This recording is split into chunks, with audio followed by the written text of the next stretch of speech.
The conference room on the 12th floor always smelled faintly of burnt coffee and dry erase markers. Daniel Reeves noticed small things when he was nervous. The scratch on the walnut table near the corner seat. The flicker in the fluorescent panel above the projector. The way the air vent rattled every 20 seconds. He had been preparing for this presentation for 3 weeks. 3 weeks of early mornings. 3 weeks of reheated dinners eaten over spreadsheets. 3 weeks of adjusting language so no one could dismiss the data as emotional or exaggerated. 9:27 a.m. His slide deck was already on the screen. 41 slides, clean, structured, conservative. Mark Whitmore leaned back at the head of the table. Regional Director. 47. Confident in a way that filled space before he even spoke. Mark did not open Daniel's executive summary packet. He tapped his pen against the table instead. Go ahead, Daniel. Daniel stood. His palms were damp, but his voice came out steady. He walked through the numbers. Customer churn in secondary markets. Underutilized service tiers. A pattern in mid-sized Midwest cities that the company had ignored for years. He explained the opportunity. A streamlined service package. Lower overhead. Focused support teams. Pilot region limited to 3 states. He reached slide 12 before Mark interrupted. So, let me understand this. Mark did not look at the slide. He looked at Daniel. You are suggesting we pivot resources toward small-town accounts. A few people shifted in their chairs. Daniel clarified, not pivot. Allocate a test division. Data indicates strong retention potential in that demographic. Mark smiled thinly. Retention potential. He repeated the words like they tasted strange. We are not a discount cable provider in rural Iowa. Soft laughter around the table. Daniel felt it land in his chest. He tried to continue. The numbers show that acquisition cost in those regions is actually lower than our national average by... Mark lifted a hand. The numbers do not replace instinct. More laughter, louder this time. Daniel's throat tightened. He felt something shift in the room. The tone had changed. This was no longer a strategy discussion. Mark leaned forward. I appreciate enthusiasm, but strategy at this level requires a broader lens, not spreadsheet optimism. Spreadsheet optimism. Someone at the far end of the table chuckled. Daniel's ears burned. He stood there, remote in hand, aware of every eye. He could feel himself shrinking. He finished the presentation because that was what he had always done. He finished cleanly, calmly. Mark concluded the meeting by saying they would revisit expansion strategies next quarter. As people filed out, no one met Daniel's eyes. One analyst gave him a small sympathetic nod. Most avoided him entirely. Daniel gathered his laptop slowly. He could still hear the phrase, spreadsheet optimism. Daniel did not go straight home. He walked 3 blocks past the train station before realizing he had missed his stop. Chicago wind cut through his jacket. His reflection in a storefront window looked smaller than usual. He replayed the meeting in fragments. The laughter, the tone shift. The way Mark never once addressed the data directly. At his apartment, he left the lights off. He sat at the kitchen counter with his laptop open. Slide 12 glowed on the screen. Midwest tier retention model. He scanned the numbers again. There were no errors. He checked formulas line by line. Everything held. His phone buzzed. A text from Claire. You survived? Claire was a senior financial analyst. She had been in the room. Daniel typed back. Define survived. 3 dots appeared. He was harsh. Daniel stared at the screen. Harsh implied critique, not humiliation. He set the phone down. He opened his sent folder. 3 weeks earlier, he had emailed Mark the initial proposal. Attached was a draft deck labeled Midwest Pilot Concept. Timestamp 6:43 a.m. He remembered that morning. He had woken before sunrise, unable to sleep because he thought the opportunity was real. He had believed if he presented it clearly enough, it would speak for itself. Now he wondered if speaking clearly had never been the point. Thursday morning, 9:11 a.m., Daniel was finalizing a routine variance report when an Outlook notification appeared. Forwarded message from Claire Thompson. Subject line remained unchanged. Regional allocation discussion. Claire added one sentence. Thought you should see this. Daniel hesitated before clicking. The forwarded chain loaded. Top of the thread was Mark's name. Below that, a recipient Daniel did not expect. Thomas Hale, Executive Vice President of Growth Strategy, based in New York. Daniel scrolled. Mark's message read, "We had an internal presentation from one of the junior analysts proposing a simplified regional model. I shut it down in the meeting because it was premature, but there may be something salvageable if positioned correctly." Daniel's heartbeat quickened. He continued reading.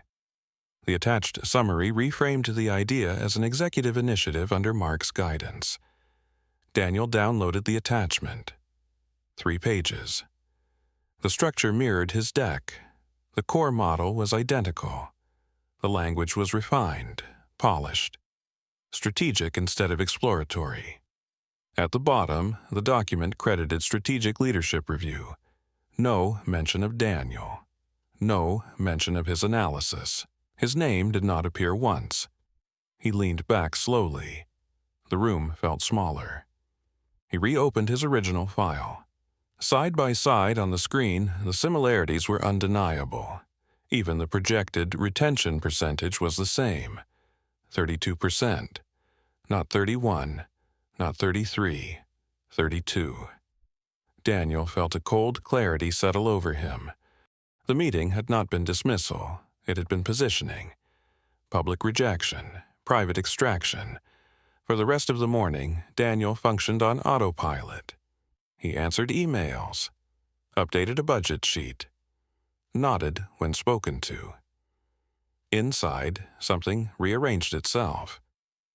He had always assumed that competence would eventually shield him, that if his work was good enough, it would protect him. Now he saw the flaw in that belief. Competence without visibility was invisible. At lunch, he walked to the small park across the street. He sat on a metal bench facing traffic. He opened the email again. He studied the timestamps. Mark had forwarded the summary less than 2 hours after humiliating him in the meeting. Less than 2 hours. Daniel imagined the sequence. Dismiss publicly.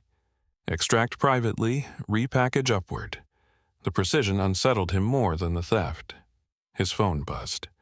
Claire again. I should not have sent that. But it did not feel right. Daniel typed, "Why send it to me? Because you deserve to know." He stared at those words. Deserved to know. Not deserved credit, not deserved justice, just to know.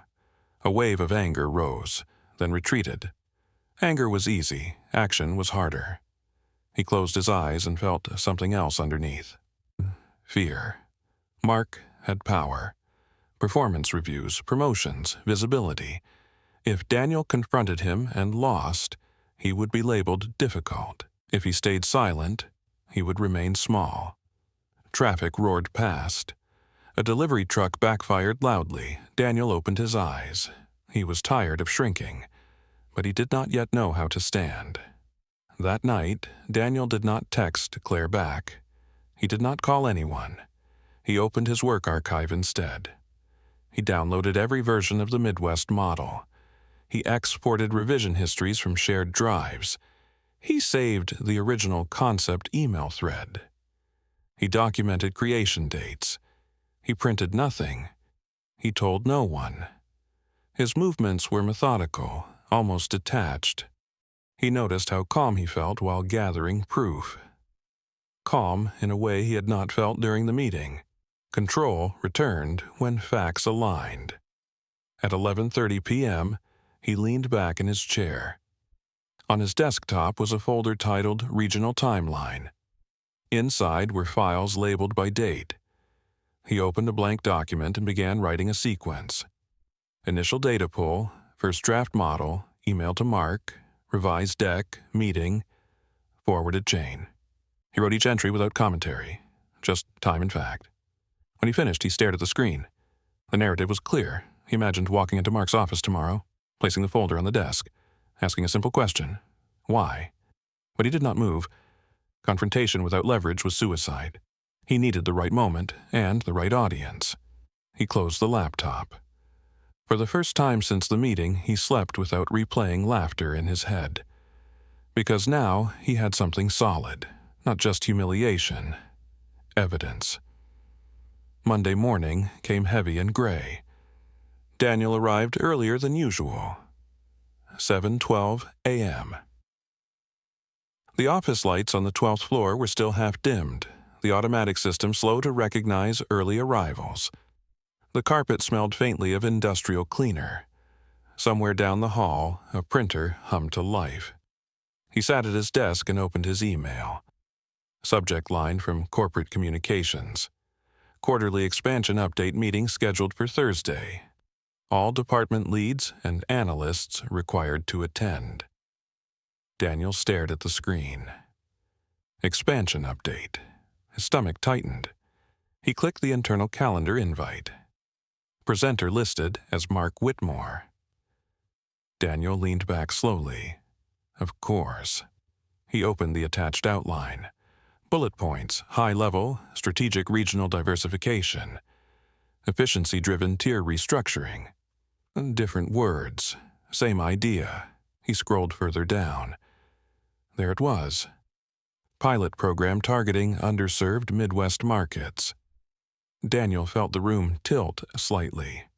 It was moving forward. Not theoretical, not exploratory, official.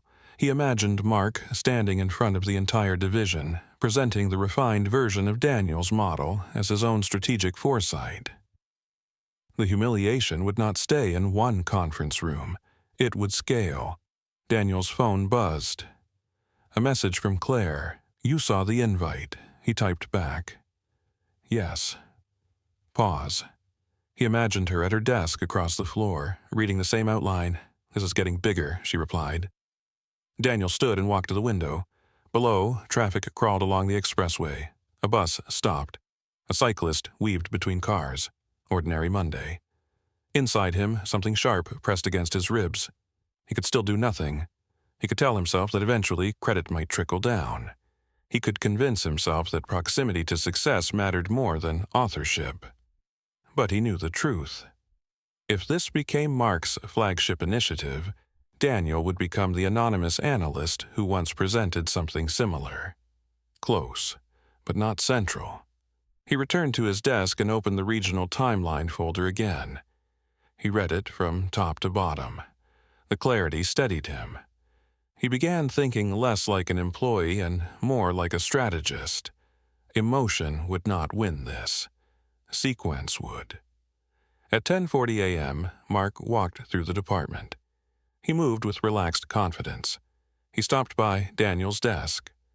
Daniel felt the shadow before he looked up. Good work on the variance report, Mark said casually. Daniel met his eyes. Thank you. Mark's expression held something unreadable. You handled that meeting well the other day. The words felt strange. Handled. Daniel nodded slightly. I thought the model deserved discussion. Mark tilted his head. Discussion is one thing, timing is another. Daniel felt heat rise in his neck. He forced himself to keep his tone even. Is Thursday the right timing? Mark smiled faintly.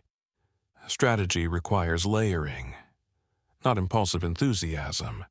Spreadsheet optimism, Daniel thought. Mark rested a hand briefly on the edge of Daniel's desk. Stay patient. You will learn how things work at this level. Then he walked away. Daniel stared at the empty space where Mark had stood. Stay patient. Translation. Stay quiet. His jaw tightened. For years, Daniel had internalized comments like that as guidance. Now, they sounded like containment. At lunch, he did not go outside. He closed his office door and opened LinkedIn. He searched Thomas Hale, Executive Vice President of Growth Strategy. Daniel scanned his recent posts. One stood out. Driving expansion through data-informed regional adaptation. Posted 2 weeks ago. Daniel felt a pulse of recognition. 2 weeks ago was exactly when Mark had forwarded the summary. He opened the comments. Thomas had replied to someone about pilot testing in underleveraged markets. Underleveraged. Daniel leaned back. The idea had already traveled upward. The meeting on Thursday was not just a departmental update. It was a signal to New York. If he waited until after the presentation, the narrative would solidify. He needed a moment before, or during. Not emotional, documented. He opened his email and drafted a message to Thomas Hale. His fingers hovered over the keyboard. This could end badly. He was a mid-level analyst in Chicago. Thomas oversaw multiple divisions. Daniel deleted the draft. He needed precision, not accusation. He reopened the forwarded chain from Claire. He examined the structure. Mark had framed the idea as an internal exploration inspired by team input, ambiguous enough to avoid direct lies, clear enough to imply ownership. Daniel's mind shifted into problem-solving mode. What did Thomas care about most? Results, credibility, risk mitigation. If Daniel positioned this not as a personal grievance but as a clarity issue tied to execution risk, the conversation changed. He opened a new document. Subject line draft. Clarification regarding Midwest pilot model development timeline. He wrote slowly. Professional, factual, no emotional language. He referenced the initial analysis, attached his original deck with timestamps, and stated that he wanted to ensure alignment as the strategy progressed. He did not accuse. He did not mention humiliation. He framed it as continuity. He read the draft 3 times. His pulse thudded in his ears. He imagined Mark's reaction if this backfired. He imagined being labeled insubordinate, difficult, untrustworthy. He closed his eyes. He remembered the laughter, the phrase spreadsheet optimism. Stay patient. He opened his eyes. Patience had earned him invisibility. He attached the timeline document. His finger hovered over send. He thought of his father fixing air conditioners in August heat. Work done without applause, but never stolen. Daniel inhaled slowly. Then he clicked send. The email whooshed out of his outbox. Silence followed. He stared at the screen, waiting for immediate catastrophe. None came. The office continued around him, keyboards tapping, phones ringing, someone laughing near the break room. Externally, nothing had changed. Internally, everything had. He had moved from defense to action. At 3:17 p.m., a new notification appeared. From Thomas Hale. Daniel's chest tightened. Subject: Reclarification regarding Midwest pilot model development timeline. He clicked. Thank you for the documentation. I would like to discuss this further before Thursday. Please make yourself available for a call tomorrow at 8:30 a.m. Eastern. Daniel read it twice. No accusation. No dismissal. Discussion. Before Thursday. He exhaled slowly. The window was open, but so was the risk. He closed his laptop carefully. Outside the window, the sky had darkened. Rain streaked down the glass. For the first time since the meeting, Daniel did not feel small. He felt exposed. And that felt different. Daniel woke before his alarm. 5:42 a.m. The room was dark, except for the thin glow of streetlights bleeding through the blinds. He lay still for a moment, listening to his own breathing. 8:30 a.m. Eastern meant 7:30 Chicago time, less than 2 hours. His stomach felt hollow. He brewed coffee but did not drink it. The mug sat untouched on the counter while he reread the email from Thomas Hale for the 10th time. Thank you for the documentation. Not defensive, not dismissive, neutral. Daniel dressed more formally than usual. Navy jacket, pressed shirt, no tie, but close. He arrived at the office before most of the floor lights were on. 7:23 a.m., he closed his office door and opened the regional timeline folder again. Not to change anything. just to steady himself. At 7:29, his phone vibrated. Incoming call. Thomas Hale. Daniel answered on the second ring. "Good morning, sir." "Morning, Daniel." Thomas's voice was calm, measured, older. "I reviewed your materials last night." Daniel waited. There was the faint sound of papers shifting on the other end. "Your analysis is thorough." Relief flickered, but Daniel kept silent. Thomas continued. "Help me understand the sequence. When did you first present this model internally?" Daniel explained the timeline. Data pull, draft, email to Mark, meeting, forwarded chain. He did not dramatize the meeting. He did not describe laughter. He kept it clinical. Thomas asked precise questions. Who else had access to the shared drive? When was the summary document created?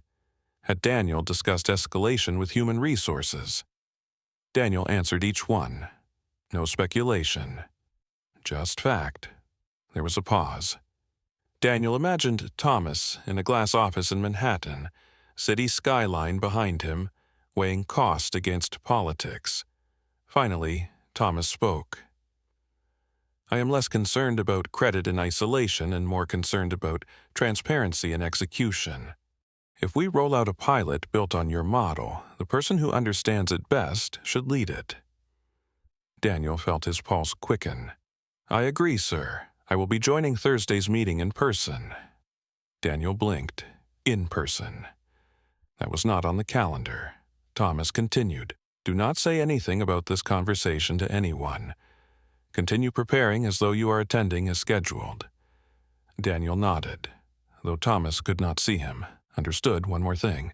"Yes, sir. If asked directly in that meeting about the origin of the model, answer truthfully. Do not editorialize." The line went quiet for a half-second. Daniel understood the weight of that instruction.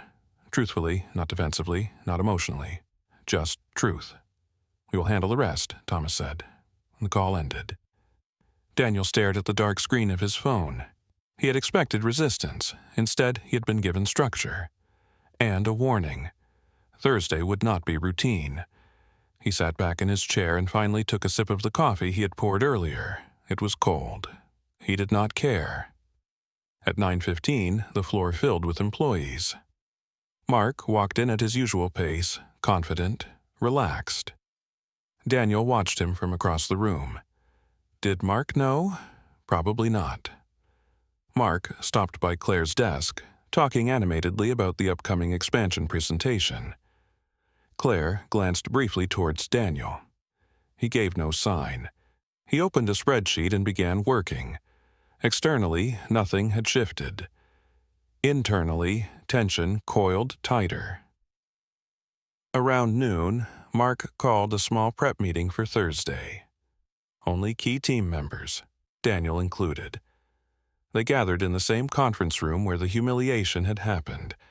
The memory hovered in the air. Mark stood at the front, reviewing slides for the larger presentation.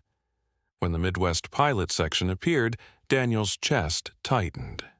The language was stronger now, confident. Ownership implied in every phrase. Mark rehearsed lines aloud. "We identified a structural inefficiency in underserved regional markets. We developed a simplified tier model based on executive insight." Daniel felt the words land like pressure. Executive insight.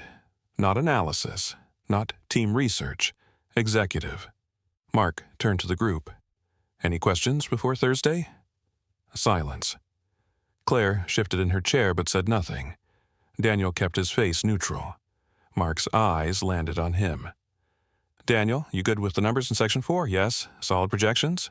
Yes." Mark nodded. "Good. I like alignment." Alignment? The word echoed strangely. The meeting ended quickly. As people filed out, Mark lingered near the door. Daniel approached to leave.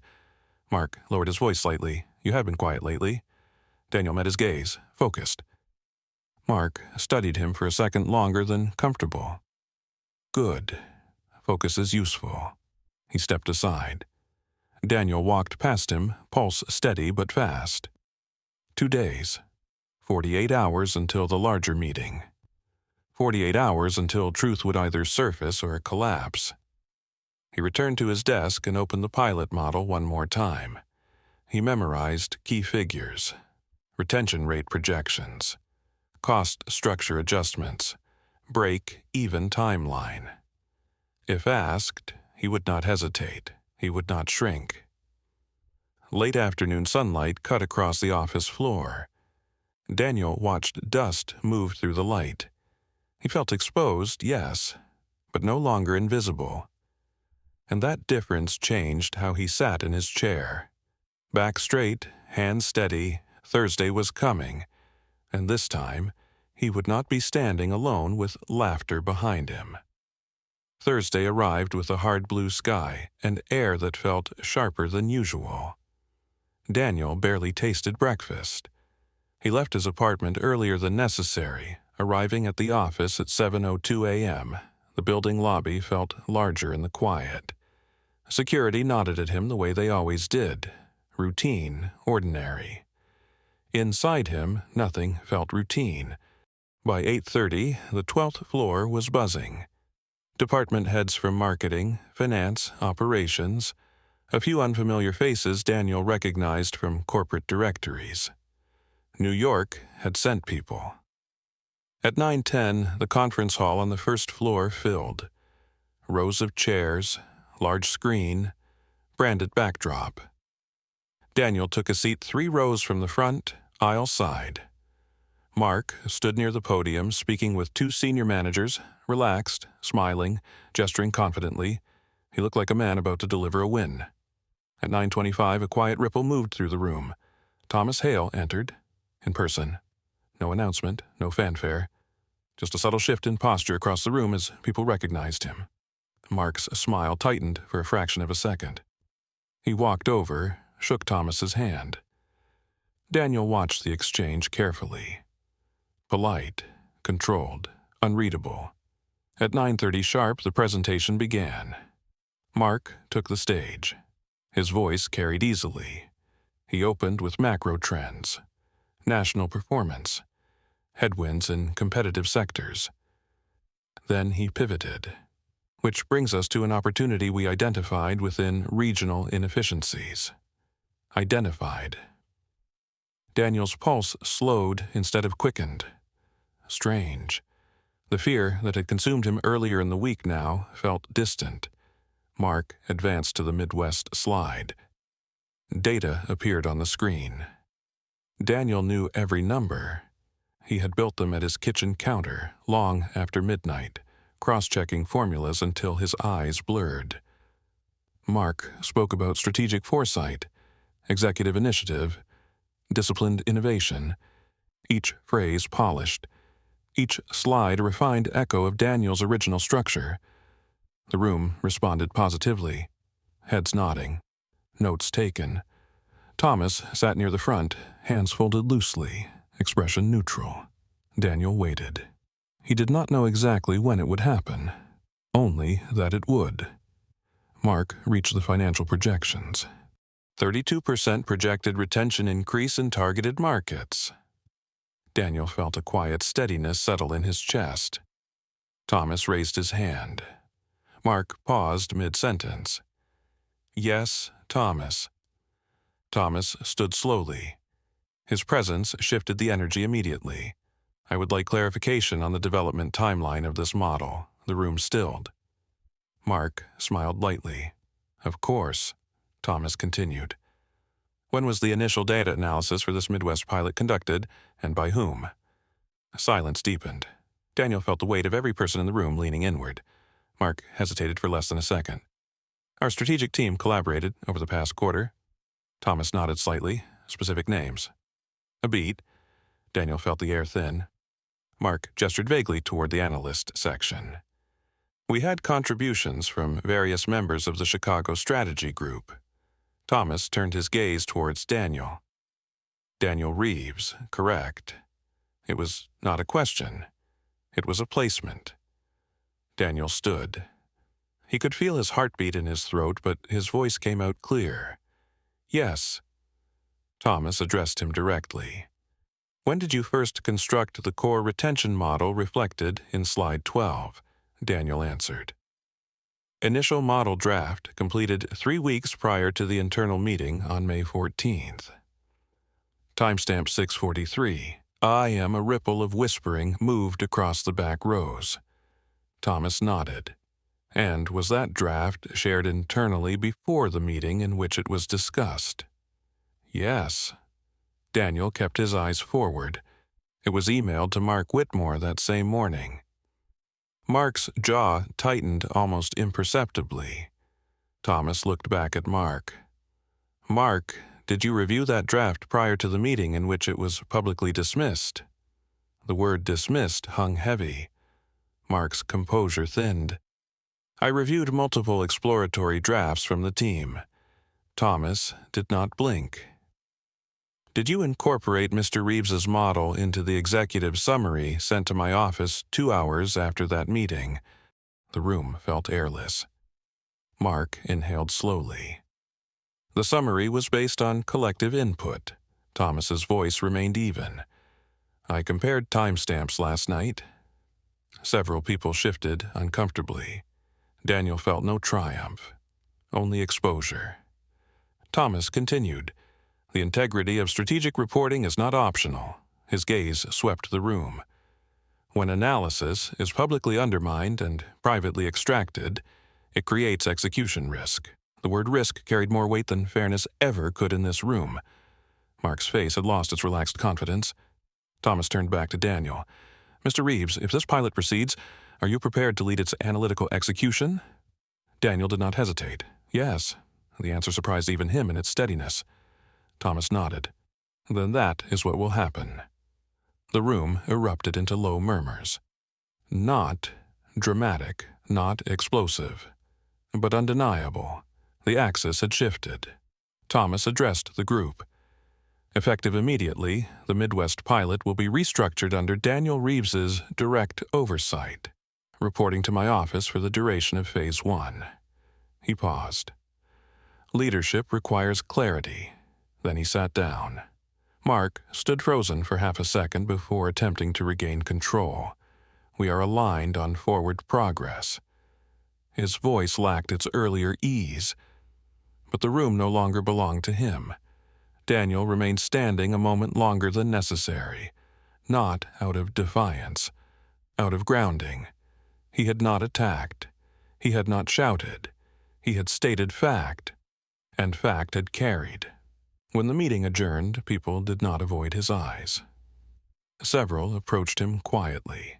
Congratulations, well done, about time. Claire reached him last. Her eyes were bright, but her voice stayed low.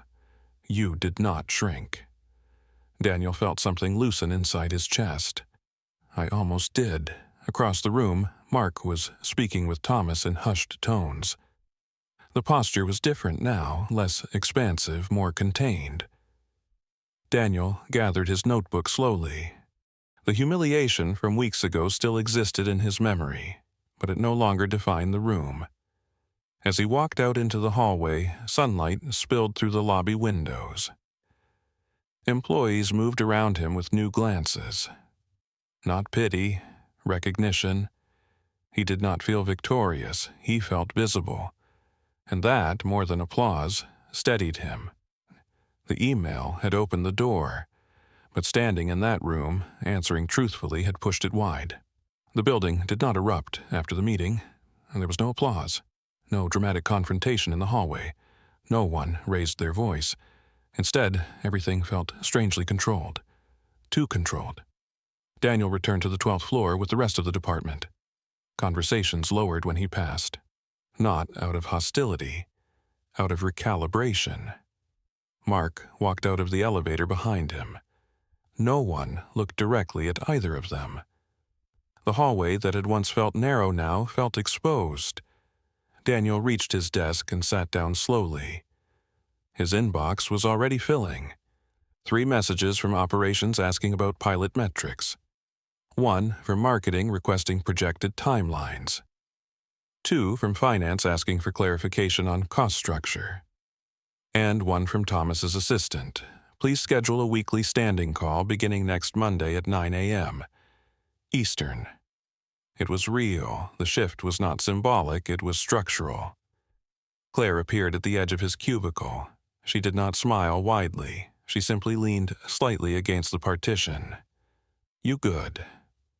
Daniel considered the question carefully. "I think so." She nodded once.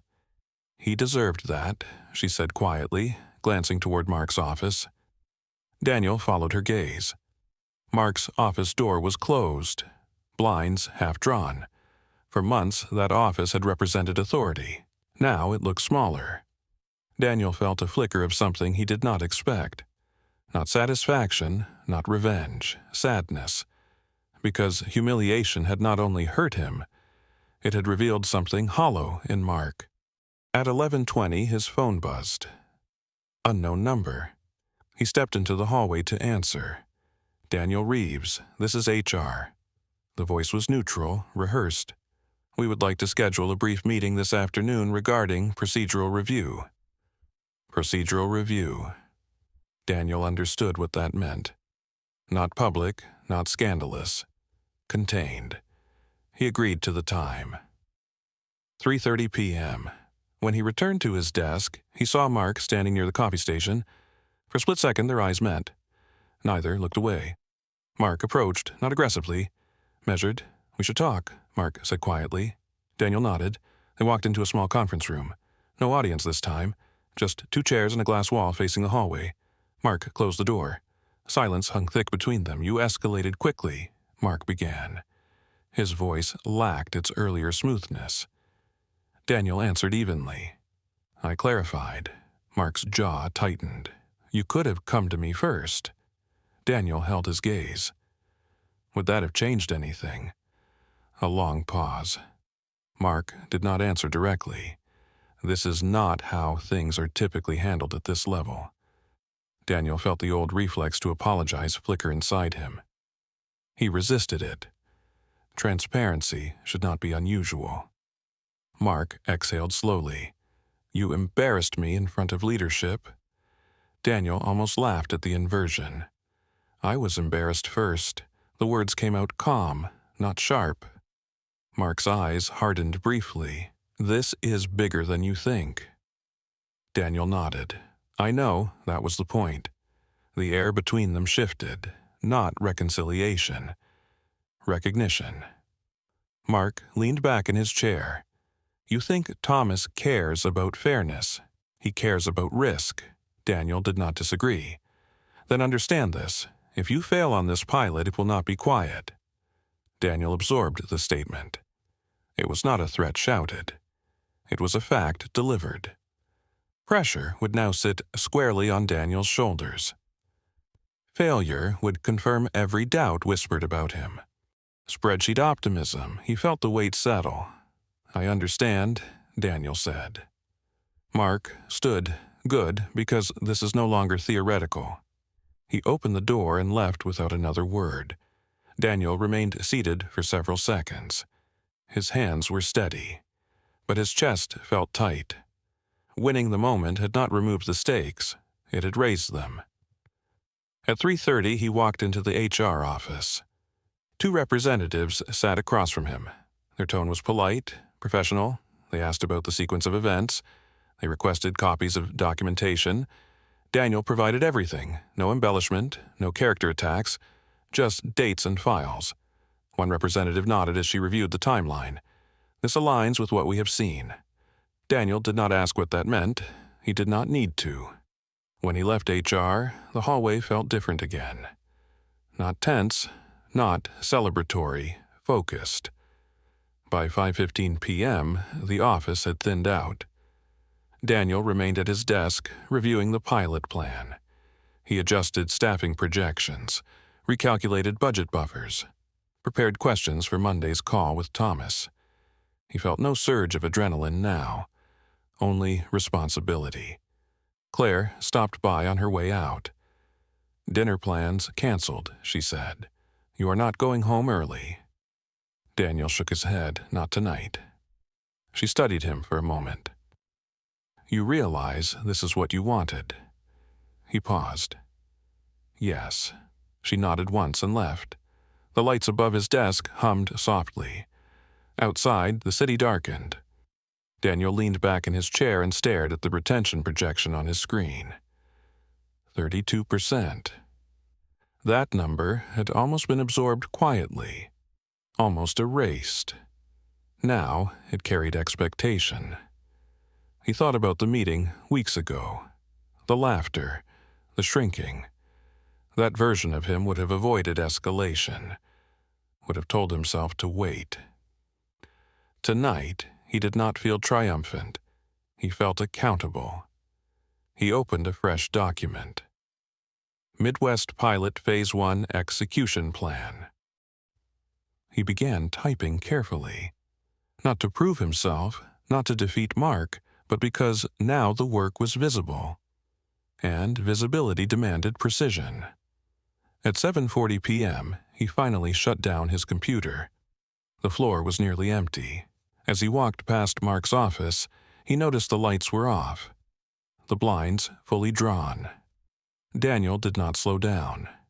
In the elevator, he caught his reflection in the mirrored wall. He looked the same suit, same face, but something in his posture had shifted. He was no longer trying to be allowed into the room.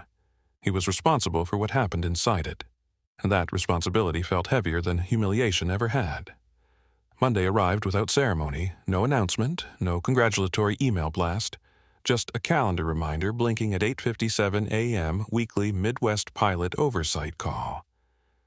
Daniel sat in his office with the door closed, laptop open, notebook ready, 3 tabs of projections loaded.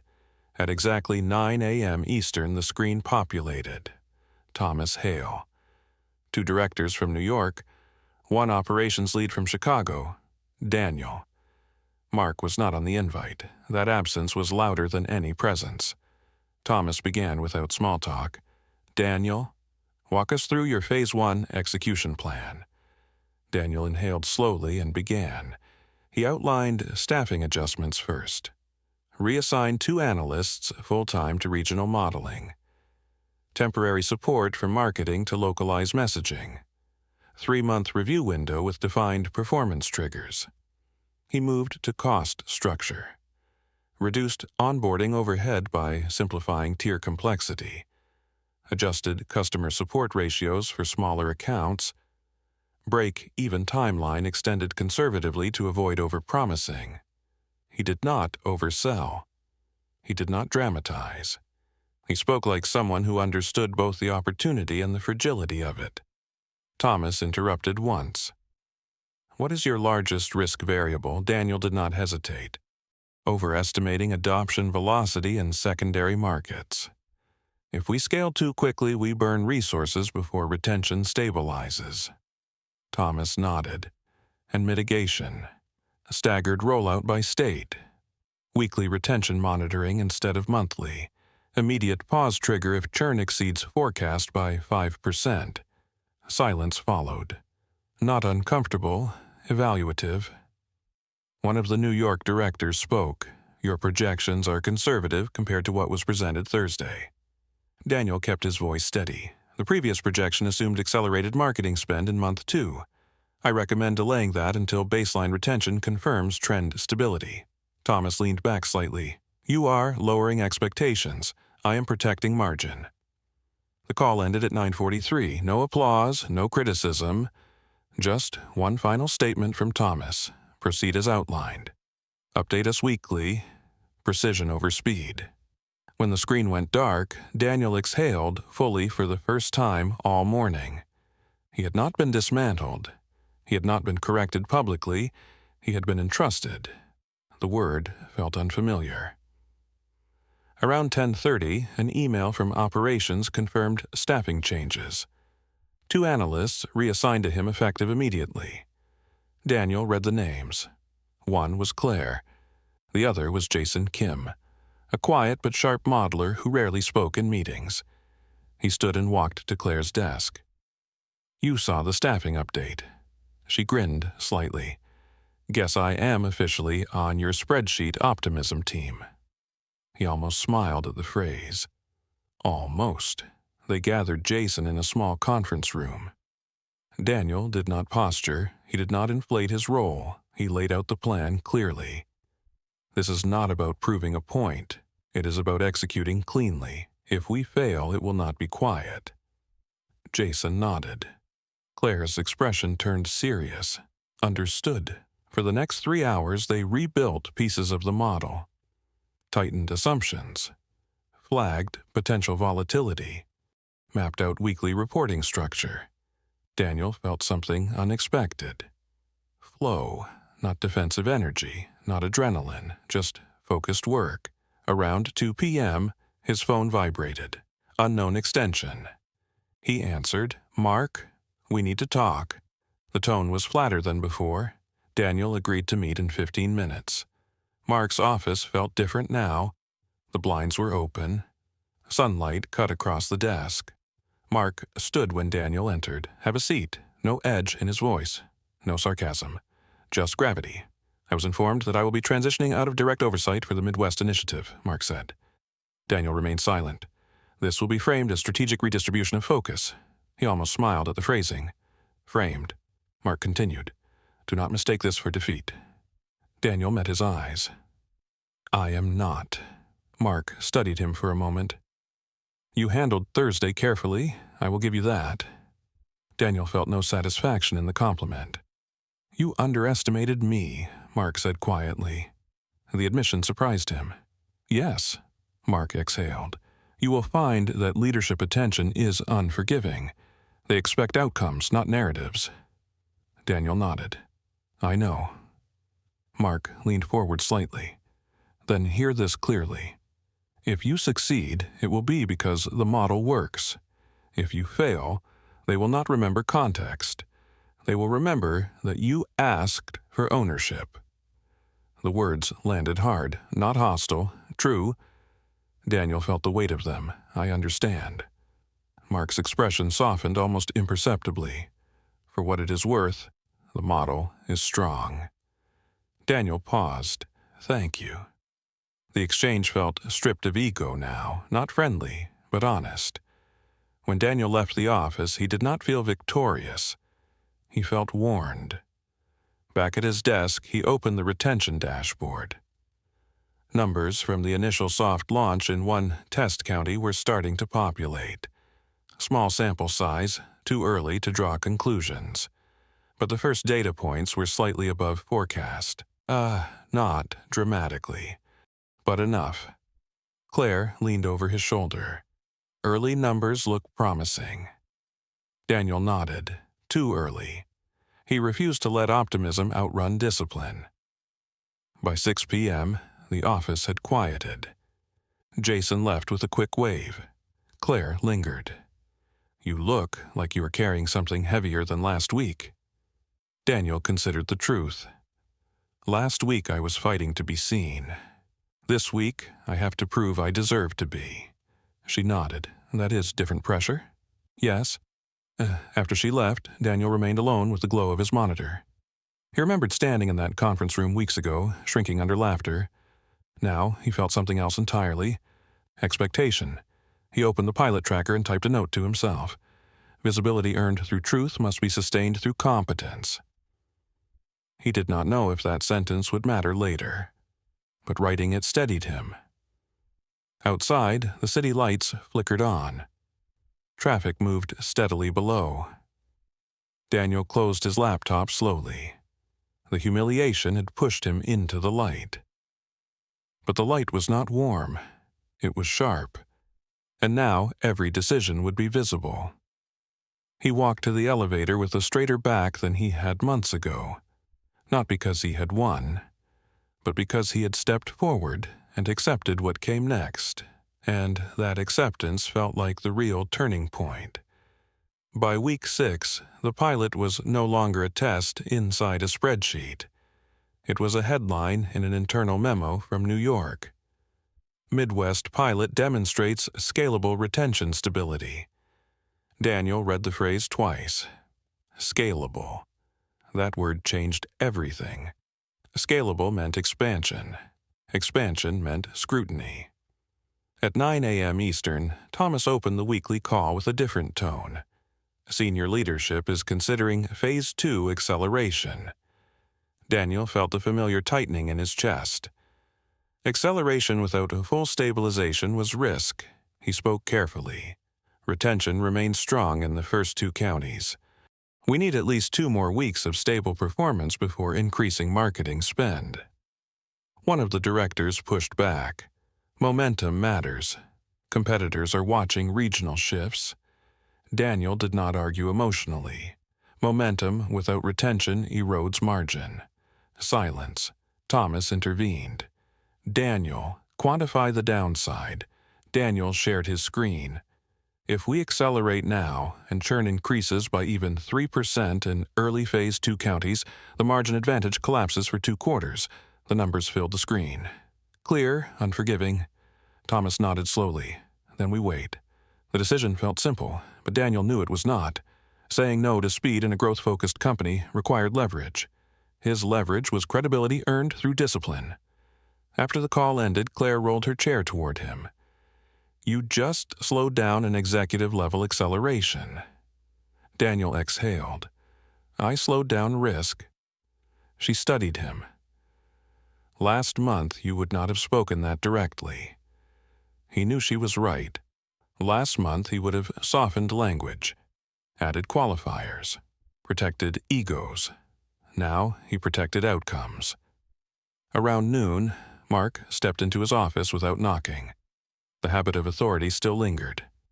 Acceleration was pushed back, Mark said. Yes, you convinced Thomas. The statement held no accusation, just observation. Daniel met his gaze. The data did. Mark nodded. There was a pause. Then Mark spoke in a lower voice. You understand that if this stalls, they will not remember that you were cautious. They will remember that you were visible. Daniel absorbed that. Visibility magnified both success and failure. I understand. Mark lingered for a moment. You have a stronger tolerance for pressure than I assumed. Daniel did not know whether that was a compliment. Pressure feels different when you choose it, he replied. Mark gave a short nod and left. By week 7, Phase 1 retention stabilized at 33.4%. The consistency was more powerful than any spike. Operations confirmed reduced support load per account. Finance circulated a revised margin projection that exceeded the initial conservative model. The narrative shifted again. Emails from leadership now referenced the Midwest framework as a template. Daniel's inbox filled with the requests for replication guidance. He created a shared document. Midwest Framework Implementation Principles. Clear language, no ego, just structure. Jason knocked lightly on his door one afternoon. There's talk about presenting this at the National Strategy Summit next quarter. Daniel blinked, presenting, publicly, beyond Chicago. He felt the old anxiety flicker, a stage larger than a conference room. Different audience, higher stakes. When Thomas called later that day, he confirmed it. We want you to present the pilot journey at the summit journey. Daniel almost smiled at the word. The journey had not felt inspirational. It had felt bruising. Understood, he said. Thomas continued, focus on execution discipline. Avoid personal narrative. Daniel recognized the caution. No corporate drama, just process. That evening, alone in his office, he opened a blank slide deck, National Strategy Summit. He stared at the empty template. He could frame it as a clean case study. Data, timeline, outcome. Or he could subtly embed the lesson beneath it. Visibility must be paired with accountability. He began building the deck carefully. Slide 1, market identification. Slide 2, retention modeling. Slide 3, execution guardrails. He skipped over the meeting where laughter had erupted. He skipped the forwarded email, but he did not skip the principle. He added a slide titled Integrity of Development Timeline. Not accusatory, just factual. Clear documentation prevents strategic misalignment. He sat back and studied the slide. It said everything without saying anything. At 8 p.m., his phone buzzed again, a message from Claire. You ever think about what would have happened if you had not opened that email? Daniel stared at the question. Yes. He typed back, I would still be here, just smaller. She responded, not anymore. He locked his phone and leaned back in his chair. The office lights cast long shadows across the floor. He remembered the exact moment weeks ago when he had hovered over the send button to Thomas. The fear, the possibility of backlash. He had expected confrontation. He had not expected transformation. Now the pressure felt constant. But it was clean, not humiliation, expectation. He welcomed it. On Friday afternoon, the final week, 7 numbers locked in, stable, sustainable. He sent the summary to Thomas. Within 10 minutes, a short reply arrived. Well done. Prepare for scale. Daniel read the words slowly. Well done.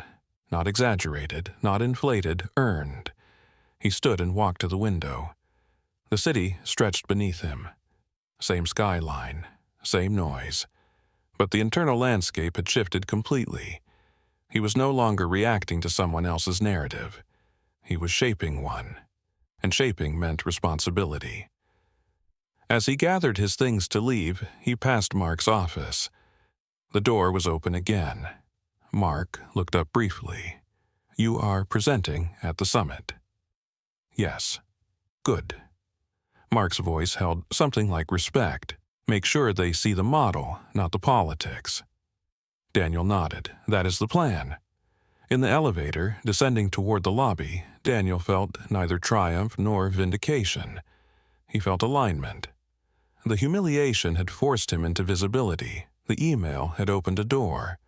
But the weeks after, the disciplined execution, the refusal to inflate numbers, the choice to slow acceleration had defined him. The summit would be another room, another stage, another test. But this time he would enter it without shrinking. Because now the room did not decide his value. The work did. The National Strategy Summit was held in a hotel ballroom overlooking the Hudson. Daniel had never been to New York for work before. He arrived the night before, checked into a quiet room on the 22nd floor, and stood for a long time staring at the city lights. Chicago felt solid, familiar. New York felt sharp. The next morning, he adjusted his jacket in the mirror 3 times before leaving the room. Not because of vanity, because he understood what this stage represented. The ballroom filled quickly. Senior executives, regional directors, division heads from across the country. Mark was there, seated 2 rows back. Thomas sat near the front with the executive team. Daniel's name appeared on the large screen. Midwest Pilot Case Study presented by Daniel Reeves. Strategy laid lead. Not analyst, not junior, lead. He stepped to the podium. The microphone felt heavier than it should. He began without flourish. 6 weeks ago, the Midwest pilot entered Phase 1 in 2 targeted counties. Slide 1 appeared. Market identification criteria. He walked them through the initial inefficiencies. Customer churn in secondary markets. Tier complexity discouraging smaller accounts. Overextended support models. Slide 2. Retention modeling methodology. He explained the conservative forecast approach. The choice to underproject rather than inflate. Slide 3. Execution guardrails. Pause marketing acceleration until retention stabilized. Weekly monitoring instead of monthly reporting. Immediate stop trigger for churn deviation. He did not mention laughter. He did not mention dismissal. He did not mention the forwarded email. But at slide 5, he paused slightly. Integrity of development timeline. Clear documentation of analytical origin ensures a continuity of execution and reduces strategic risk. The room grew quiet. It was a simple statement, but it carried weight. Thomas watched without expression. Daniel continued. Phase 1, retention stabilized at 33.4%.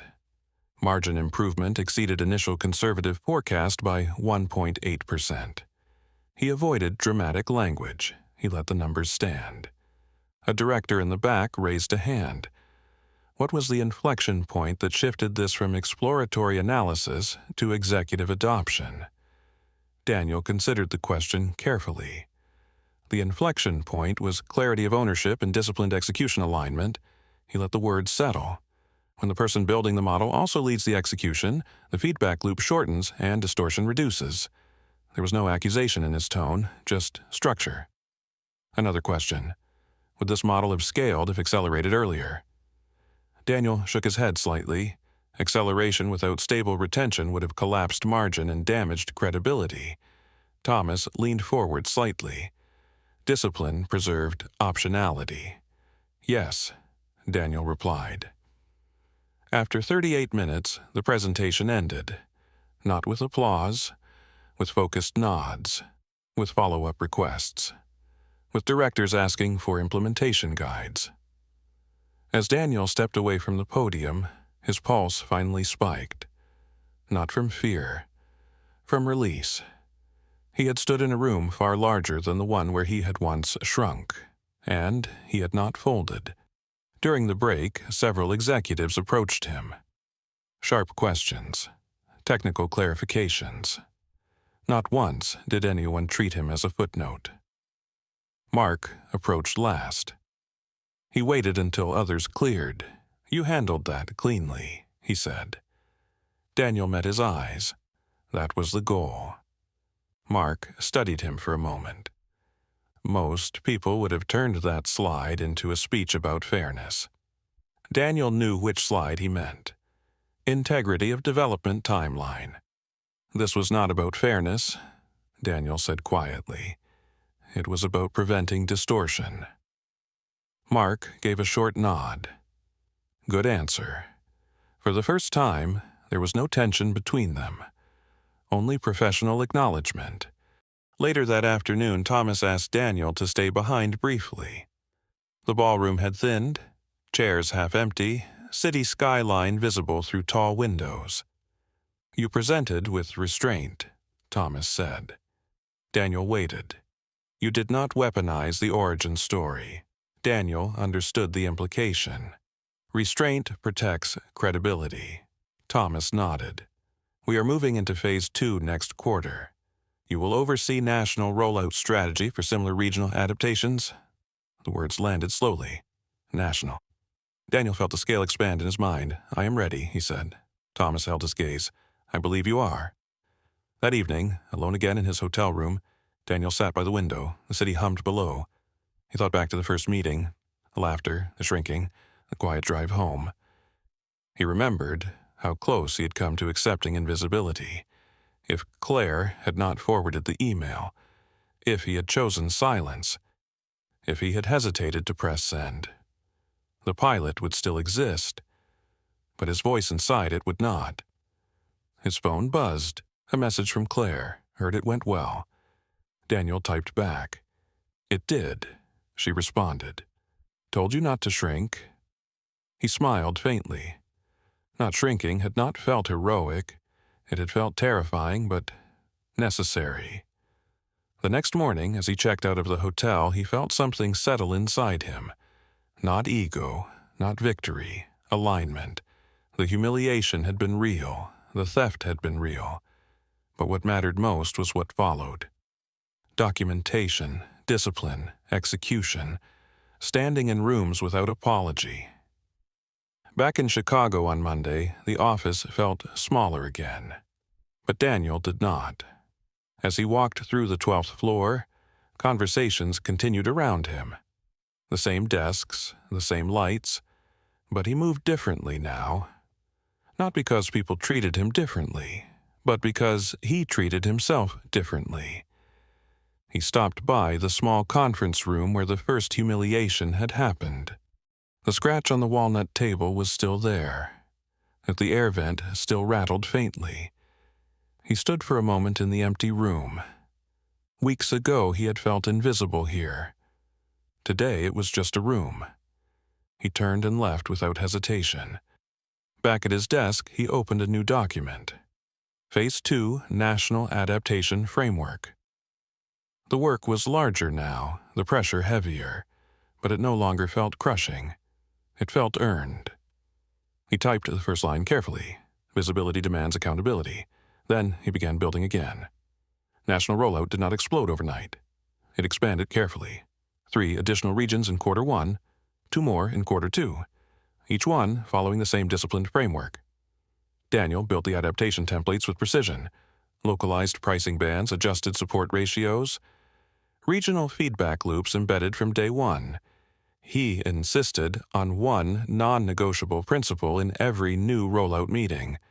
The person who builds the model leads the execution review, not as ego, as protection. In the first national expansion meeting, a senior director casually suggested adjusting projected retention upward to create excitement for investors. Daniel felt the old tension rise. The room was larger again, more powerful voices. He responded evenly. Inflated projections create fragile narratives. Fragile narratives collapse under variance. Silence. Thomas glanced at him briefly. The projection remained conservative. By month 4 of national scaling, the Midwest framework had been replicated in 6 regions. Retention across new regions averaged 32.8%, slightly lower than the original pilot, within acceptable variance. Daniel tracked every deviation personally. Late nights returned, not from insecurity, from responsibility. One Thursday evening, long after most of the office had left, he sat alone reviewing a dashboard from a newly launched southern region. Churn had ticked up by 2%. Not catastrophic, but early. He did not wait. He scheduled an emergency review for the next morning. Claire joined him in the conference room at 7:15 a.m. "We could smooth the weekly report," she said quietly. "It is still within acceptable threshold." Daniel shook his head. No smoothing. Find the cause. They traced the issue to localized marketing messaging that had overpromised response time guarantees, execution distortion, the very thing he had warned about. They corrected it within 48 hours. Retention stabilized. Small cracks sealed early prevented structural fractures later. By the end of the fiscal year, the regional adaptation framework was referenced in corporate earnings discussions, not by name, but by outcome. Daniel's role shifted formally. He was promoted to Director of Regional Strategy. The title came in a short email from Thomas. No ceremony, no applause, just confirmation. Mark remained with the company, reassigned to oversee national vendor partnerships. Their interactions grew neutral, occasionally respectful. One afternoon, months later, Mark stopped by Daniel's office. "You know," Mark said, "I misread you." Daniel looked up from his screen. "How?" "I thought you wanted recognition. What you wanted was control over execution." Daniel considered that. Recognition fades. Execution compounds. Mark nodded slowly. Fair. There was no resentment left in the exchange. Only evolution. Later that evening, Daniel walked through the 12th floor after most people had left. He paused again outside the original conference room. The scratch in the table was still there. The air vent still rattled faintly. He stepped inside. Sat in the same chair where he had once stood frozen under laughter. He let himself remember it fully.